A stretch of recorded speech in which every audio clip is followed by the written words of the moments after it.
Welcome back to another episode of this Painting Tank series. Today we're going to be looking at applying some decals to this vehicle. I usually do this after I've done the base coats and before I do any weathering because I want them to be weathered. Now unfortunately I bought this kit secondhand, so I actually don't have any decals, so I'm going to have to freehand them today. We need a unit insignia, this 3-digit German tank number, and of course we need a couple of iron crosses to sell off this tiger. I'm going to do that using deck tan as my white and German grey as my black, just some off colors to give me a bit of interest there, and I'll use these two colors to work on the insignia.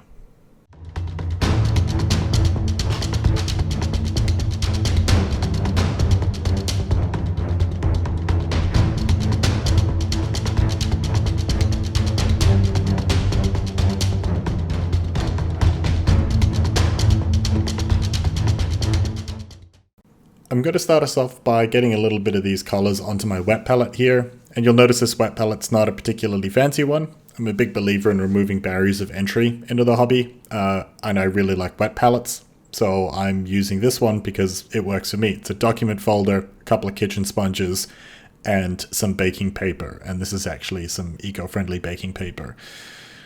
The brush I'm going to be using for most of this is an Artist Opus size 0 Series S. I would probably use a size 1. I don't actually have a size 1 in a good condition at the moment. I'm sort of out replacing one at the moment. So I'm just going to use the size 0. I like using deck tan as my white in my decals. It's not quite white. It's a warm tone, and I think it just works a little bit better than either using an off-white, there's a Vallejo off-white color, or using a pure white. I think it looks a little bit more realistic here.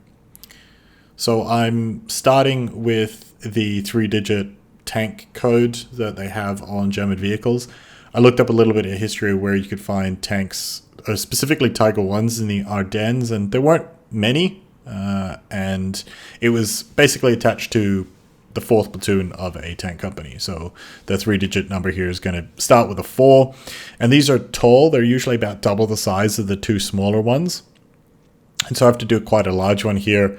The key thing to note with something like this is make sure that you've got consistency of the paint where you want it. Make sure that you've got a good point of the brush. And as you can see, as much as possible, I'm trying to pull downwards with the brush, except here. You'll see me kind of do that a few times, try to avoid it. You don't have as much control doing it that way. And I'm constantly sort of moving the piece away and checking it. So I'm going to sort of fiddle about with this number a fair bit till I've got the fatness and the geometry that I like. It's a little bit slanted, not quite 90 degrees in a few places, a few of the corners, and that's okay. I'm just going to work through that as we go along.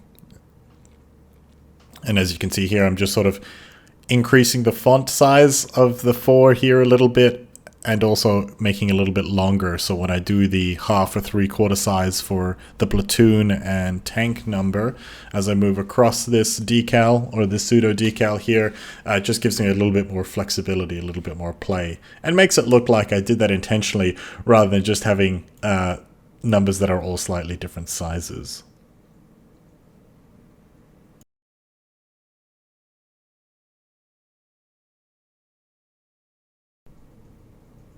So now moving on to the other two numbers, I'm going to put it in first platoon, so this needs to be a nice straight 1 here. One of the things you have to be careful of is try not to get the decal inside this recess or on the inside edge. Depending on the exact vehicle and the exact year, it might have been spray painted on, it might have been hand painted on with a brush.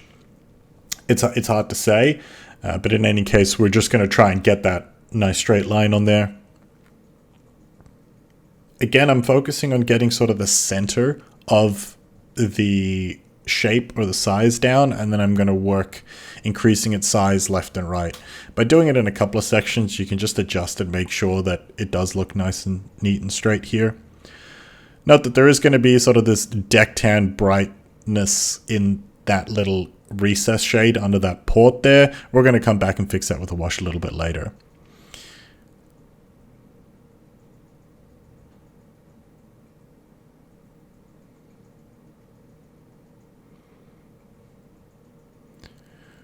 I'm going to make this the second vehicle just to make the 3-digit number a little bit more interesting. 411 or whatever would perhaps not be as visually striking.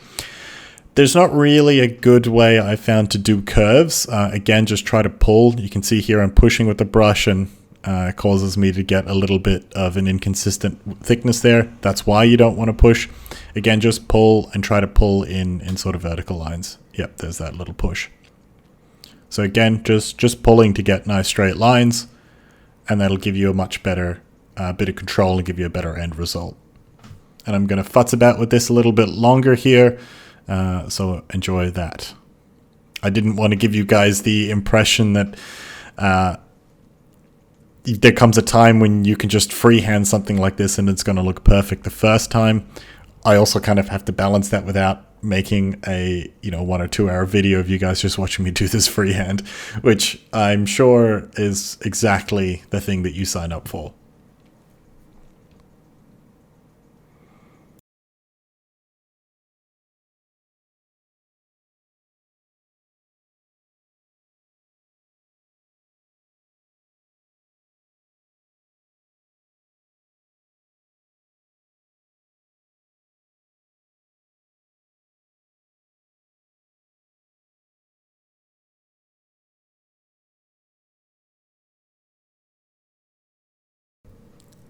Moving into the iron cross now, I'm using the center gap of those 2 side skirts as my guiding line, so I know on both sides of the tank it's going to be about right.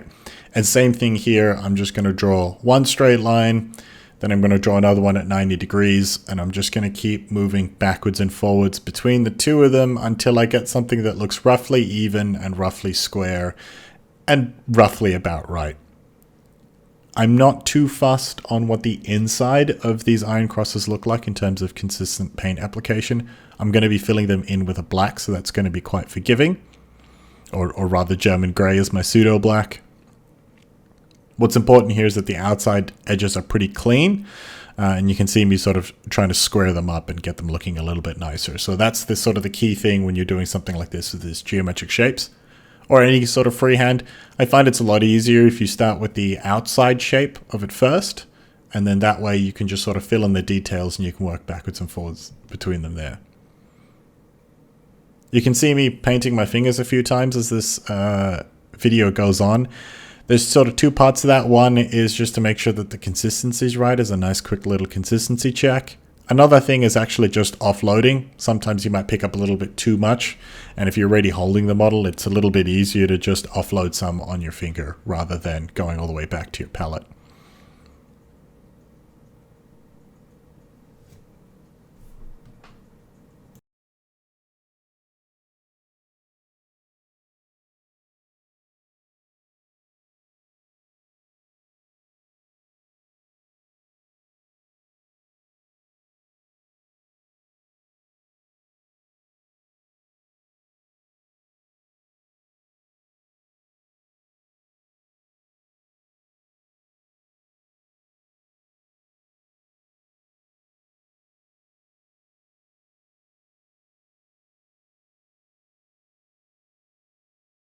Okay, so both of those iron crosses are done. What I did with this one here is I hit it underneath the tow cable, which I guess it's 2, a dozen one way, 2 6s another, about which way they would have actually painted it. I think it just sort of depends on their exact commander and when exactly it was painted and what sort of condition the vehicle was in and all the other sorts of stuff.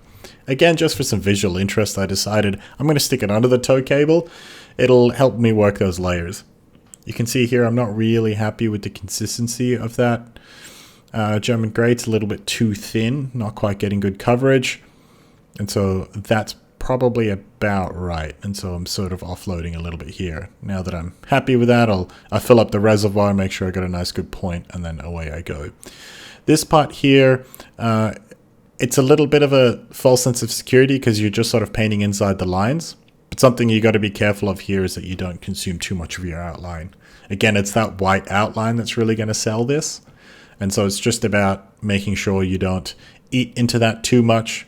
You can see I'm sort of straying away from filling in the black all the way to the edges.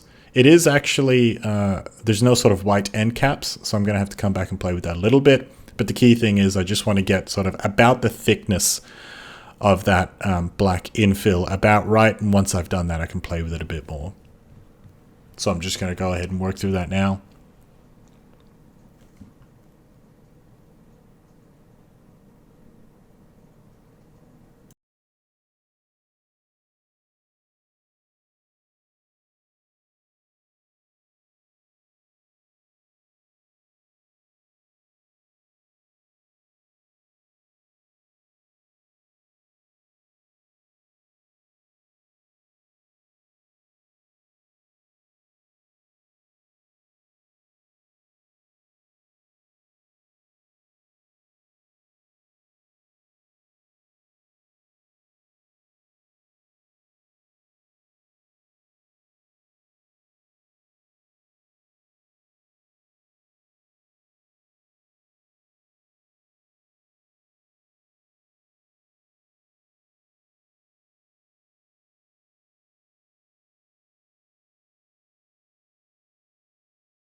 And same sort of thing with the writing here. You just want to take your time with it. You're going to be able to correct some of the geometry a little bit with this outline, but you kind of want to do that by painting over the white rather than painting outside of it. At least in this case, what I've done is I'm pretty happy thereabouts with the size and placement and shape of the letter. So I'm basically just going to try and paint on the edge of the white rather than painting on the hull of the tank, if that makes sense. I can always go back and fill in some of that black there, and you can see I sort of went a little bit over there. It's not really an issue. I can cover that up pretty quickly. And so you're just working through these numbers slowly. Again, having some sort of consistency checks there, not super happy with it. And so this is basically how you want to approach this freehand anytime you're doing something like this. Is take your time with it, make sure your consistency's right, make sure you've got a good point. The last thing you really want to be doing is fighting yourself in your own brush. So you can see I take quite some time here to get that consistency right, because I know that as soon as I have that, I'm going to be able to paint those numbers correctly and quickly without too much difficulty. But if I'm constantly arguing with the consistency as I try to paint the numbers, it's actually just going to make the process a lot harder.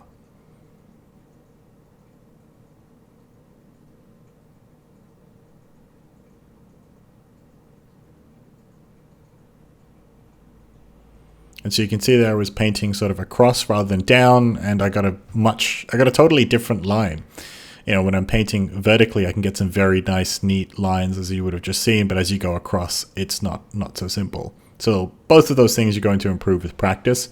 And sometimes, as you can see here, I can't really get nice, long strokes going across that four there.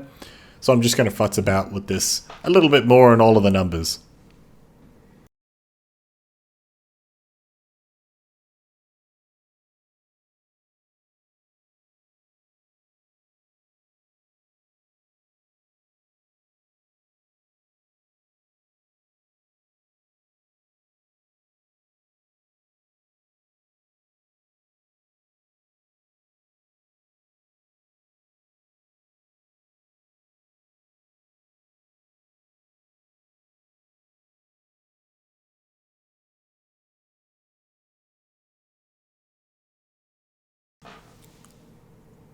As I work through this, one of the things that I really want to kind of stress here is that this isn't as daunting or as difficult as it looks.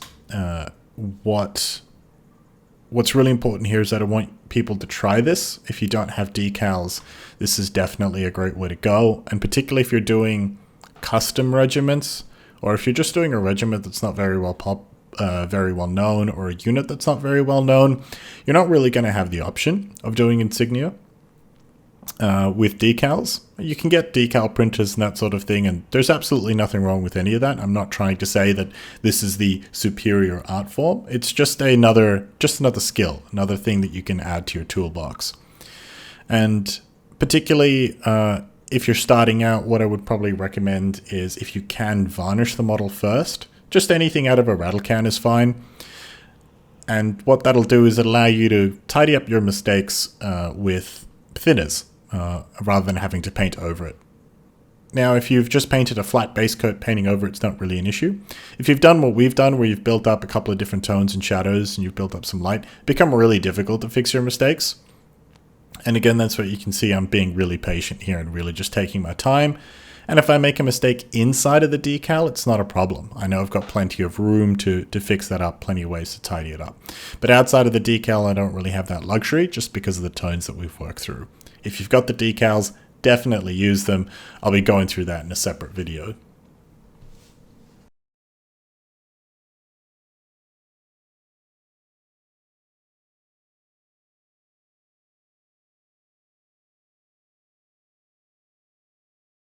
So now, as promised, I'm just going to add a little bit of that shadow back into that number 1 that we painted, and I'm just going to do this with a little bit of Nuln Oil.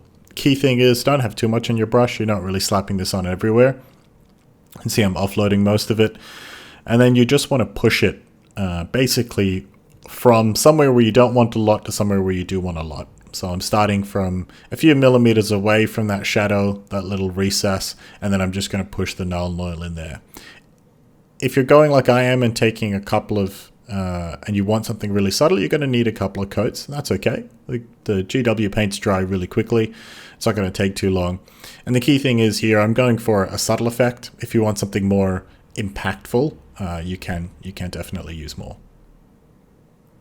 Now I'm just going to quickly go through some of these German grey outlines. They didn't really pop on the lower sides of the hull there, where we've left some pretty dark grey colors. So I'm just going to go add a little bit of black to them, give them a little bit more definition, and let them pop. This is absolutely optional, but you can see here, particularly around that 4, we've lost a lot of that definition. That number's not really standing out from the background, so just going to add a little bit of black and make that work. I guess the important takeaway here is that just because I'm using specific colors doesn't mean that you are, and if you do it and it doesn't quite look right, ask yourself why and work through that.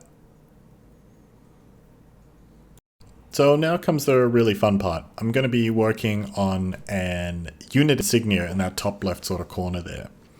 I'll put up a picture here when I edit the video, but the key thing is that it's basically a tiger standing over a W with a shield. So I'm just going to start nice and patiently with a W, just like we've done for all of the other numbers and shapes. A nice thin line that'll serve as your guide, and then work through that. The tricky thing about W's is getting all of the angles and thicknesses about right. So don't stress about it too much, particularly this bottom left one here. If you're going to do the same insignia that I am, I know that's going to be hidden. The key thing is you want the other half that sticks out, which is the part I'm painting now. You want that to be really pretty schmick, because that's going to balance this particular insignia. And there you saw me remembering that I'm painting in front of a camera.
So I forgot to hit record here, but I just painted a shield in black. It's a square top shield with a rounded bottom.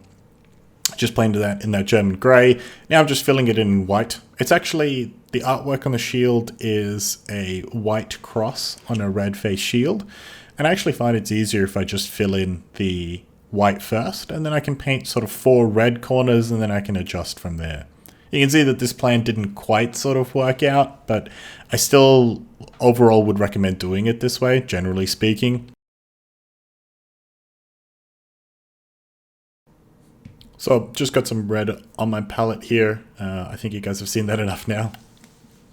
And so I'm just going to paint in that red into each corner. The idea here is that I'm basically going to be left with a plus, a white cross at the end of it through on the other side of this shield. I find that doing it this way is a fair bit more forgiving than, say, if I was going to paint the red first and then try to paint a white cross. It's not to say you can't do it that way. The other reason is also that I find that the deck tan from Vallejo is a color that has really good coverage. So painting a black shield and then filling it with deck tan would have been a lot easier than trying to fill it in with a red, particularly a Citadel red. Citadel colors are really good for saturation and a few other things, but I don't particularly rate their coverage very well. I also find the consistency a bit challenging. So I'm just checking the direction of the cross, and I'm not super happy with it. I was just using the flat of the brush there to see if it was actually straight, and it wasn't. So I'm just going to fill that in. Here's me trying to pick up some paint there. Easy fix as we move ahead there. So I'm just painting that, basically 2 red rectangles, and then I will just paint the cross back on.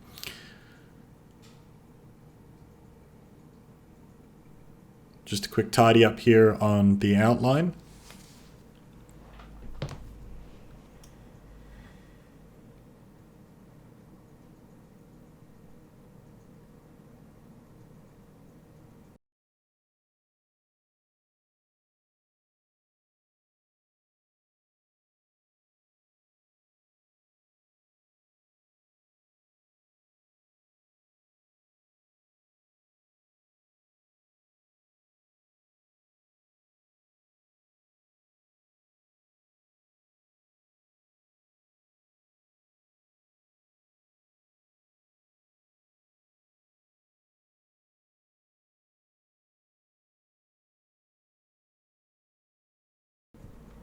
Just get that cross back in, make sure it's nice and even, and then have a look and make sure that we're all set. That looks about right. Just a few little touches up here and there, but I'm pretty happy with how that looks now.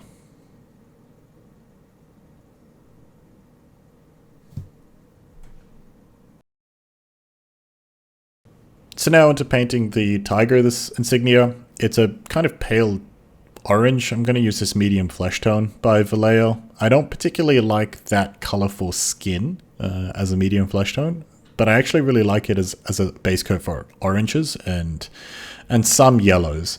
I find that it's really good for it's a nice pale orange, and that's what I'm going to use it for. Looking at the tiger in my reference photo, it's actually a nice desaturated orange, so I'm going to use that here. As before, once I'm happy with the consistency, which is going to take me a few minutes to get about right, I'm going to load up the brush. I'm just having a quick planning moment here, thinking about what I'm going to do and how it's going to look like. There's a paw resting on top of the shield, so I'm just going to block that in.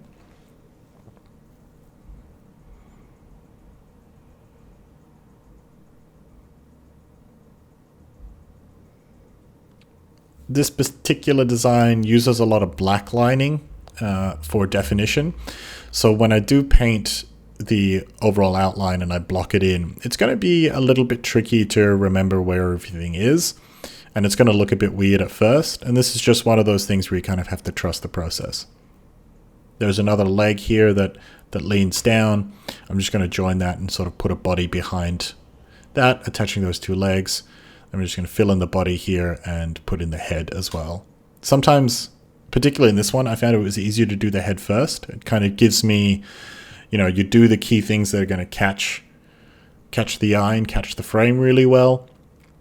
and then you can work on the other little things and connect them all together. So there I'm doing the neck, and then I'm just going to bulk out the body here and also give it a little bit of a shoulder. I don't think it's there in the original design, but also since I'm shrinking it down, I think it kind of needs a little something just to sell it.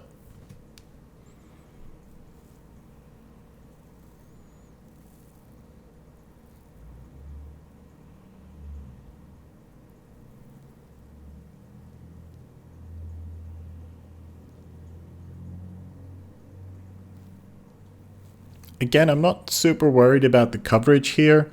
The black lining is going to really actually help the orange pop, but I'm just trying to make sure that that it actually reads like the pale orange and that it's actually on there, rather than just a yellow filtered gray or something like this.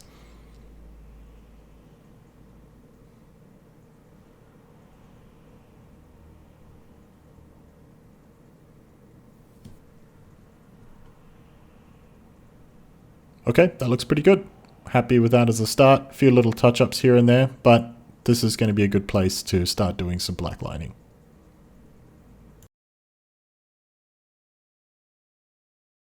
I would like to be able to say that there's an easy way of doing this, and the short answer to that is get a decal printer or buy some decals. But of course, if you want to challenge yourself, you want to try something different, I would strongly recommend you give this a crack. And so I'm just working some outlining here. I'm also going to basically put a circle of black around the bottom of each leg to make it look like there's a paw there by giving a shade line for the ankle joint. And because this is quite a stylized insignia, doing a shade line as the black line actually kind of works. It's basically the nature of the design, or the style of the design. I'm just going to do the same for this this paw, that's resting on top of the shield. And we're also going to have to come back and give it a few claws as well if we can.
Alright, so now just going to tidy up some of this black lining, make it a little bit neater. Work on some of the color, make sure the orange really comes through. And then once I'm done with that, we have to work on the part that everybody hates the most on any model, and that is the face. And just if you thought that you could paint a tank and get away from painting a face, well, I'm here to burst that bubble for you.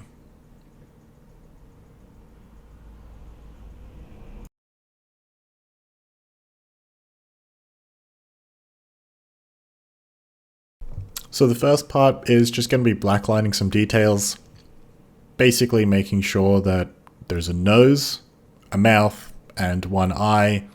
Going to work through making them a little, again, sort of stylized and a little bit larger than they might appear to be.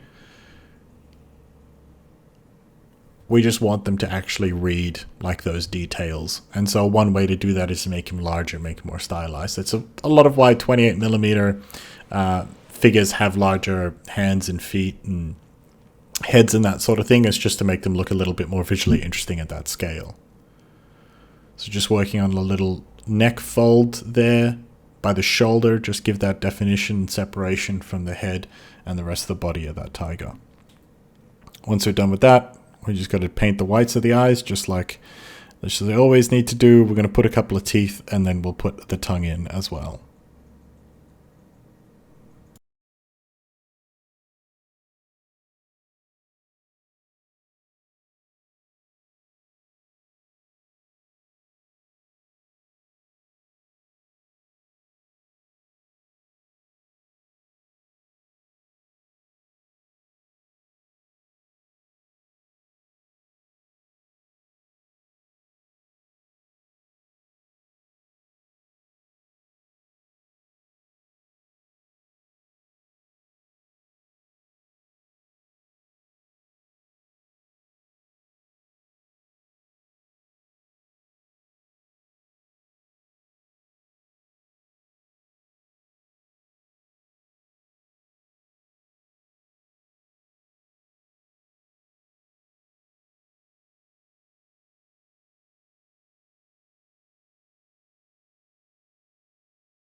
Alright, home stretch. That looks pretty good.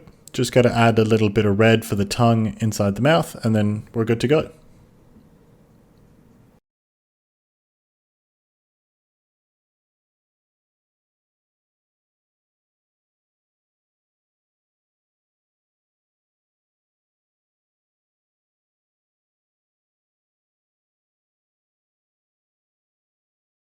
Alright, I'm happy with how that looks. Just going to move ahead and tidy up a few of those decals, tidy up some of the edges around them, particularly in the black, and then I'm going to fix up that little gray splotch there on the muffler, and I'm just going to do that by tapping some gray on there and then picking up most of it with a brush. So I'm just going to get stuck into that now. Overall, I'm really happy with how this turned out. I think there's a couple of things I could have done better, particularly the company number placement. Had I had a little bit more foresight during construction, I probably wouldn't have put the smoke launchers on. It'd give me a bit more room to do that. But I'm still really happy with the final result. Stay tuned for the rest of this video series as we work through accessories and shipping, and that'll help kind of sell the rest of the story of this tank. And then for subsequent tanks, we'll be looking at some other things like advanced construction techniques, decals, and oil washes. So if you're really interested in more content like this, be sure to subscribe and hit the notification button, and I'll see you in the next one.